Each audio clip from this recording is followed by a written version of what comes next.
नमस्कार, मोर नाम शिखाराणी महापात्र, विद्यार्थी कवि सूर्यनगर गंजाम। मु आज आपण मानक सम्मुखरे एक सुंदर कविताटी उपस्थापन करने को जाउछि। मोर कवितार शीर्षक कुसुमर सुबास। कुसुमर सुबास। वृक्ष दिशे अतीब लावण्य भ्रमर परसे वृक्ष देहे अंकुर हसे। अंकुर फुटी पुष्प लोभनीय दिशे, से पुष्पर सुबास मह मह बासे।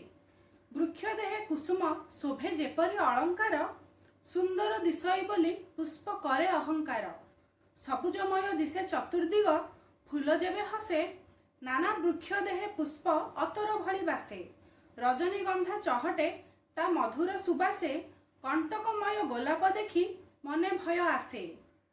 बाटिकार शोभा बढ़ाए नाना जाति फूल, कुसुमर रमणीयता अटई अमूल्य।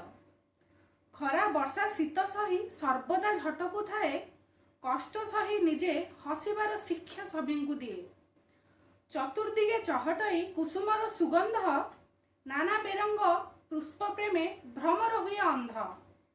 ठाकुरंक मस्तके पुष्प शोभे मुकुट सदृश, हाथकु सूक्ष्म लागई कोमल फूलर परस।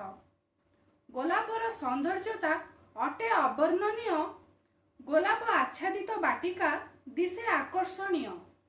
पुष्पमय दुनियाटा दिशे जेपरी आकाश, जंत्रणा दे से पुष्पकु कर नाही निराश।